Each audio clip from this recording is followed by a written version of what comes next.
Okay, what if just about everything we think we know about the universe is wrong? Today, we are diving into this really fascinating, kind of mind-bending manifesto called Relational Genesis. It basically throws out the entire rulebook and says the universe isn't driven by mysterious invisible forces, but by pure observable mechanics. And the manifesto just kicks right off with this incredibly bold statement. You gotta understand, this isn't just some catchy phrase. No, it's a direct challenge to see reality for what it might be, a tangible, physical system. Like a vast, intricate machine where every single piece, every interaction actually matters. So, to even begin to get this model, we have to let go of some of our most basic ideas about how reality works. The manifesto just comes right out and says that our current understanding, the one built on ideas like gravity and empty space, is fundamentally flawed. So what does that actually mean? Well, for starters, it completely gets rid of the whole idea of action at a distance. The notion that things can just magically influence each other across a total void. Instead, every single interaction is the result of direct contact, of pressure and flow. In the universe that is, get this, completely full. The absolute key to this entire framework is a concept called scale invariance.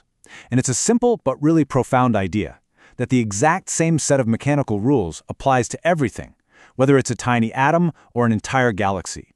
The physics themselves don't change, only the scale does. So how in the world do we wrap our heads around an idea that big? Well, the manifesto does something brilliant. It brings it right down to earth by starting with the one system we all know intimately, our own bodies. It suggests that, in a very real, mechanical sense, we're all miniature planets. The manifesto describes the human body as a self-regulating microcosm. Just look at this illustration of a nested system. The idea here is that we are a self-contained little universe of flows and pressures operating on the exact same principles that govern the entire cosmos. Just think about your circulatory system for a second. That constant, directional flow of your blood, it isn't just moving nutrients around. In this model, it's actually creating a localized, pressurized energy field, what it calls an internal atmosphere, that protects and stabilizes your entire being.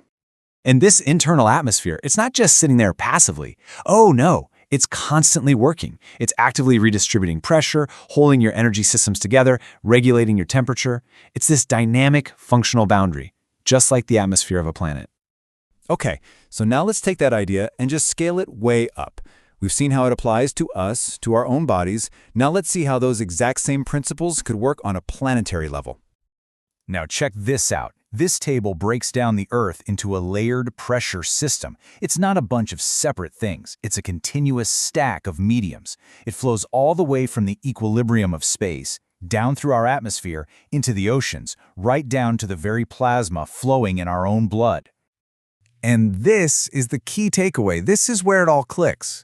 The model sees no fundamental difference between any of these layers. The sky, the ocean, your body, they aren't governed by different sets of rules. They are all just different expressions of one continuous, nested system of pressure and flow. All right, now for the final leap. We've gone from our bodies to our planet, and now we're going to see how Relational Genesis completely redefines the biggest players in the universe, the stars themselves. So instead of thinking of stars as these distant, static balls of fire, this model presents them as dynamic cosmic engines. They have an intake for energy and matter, a compression chamber on the inside, and an output of radiation and momentum. They are literally processors. And this slide is just a fantastic way to see it. On the left, you've got the theoretical diagram of the star as an engine, and on the right, an actual coronal ejection from our own sun.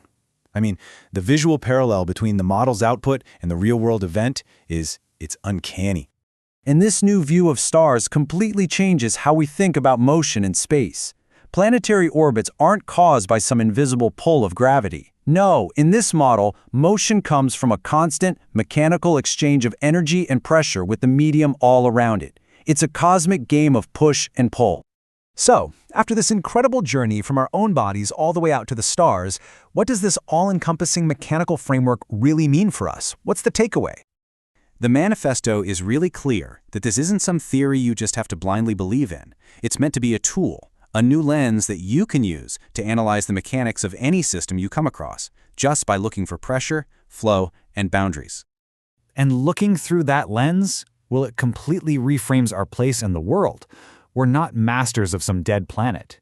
In this view, we are functional, regulatory parts of the whole. We are stabilizers, not rulers, of a much larger, living, nested system. And that leaves us with a final and pretty provocative question. If this purely mechanical, deeply interconnected view of the universe is true, then what exactly is our function within it all?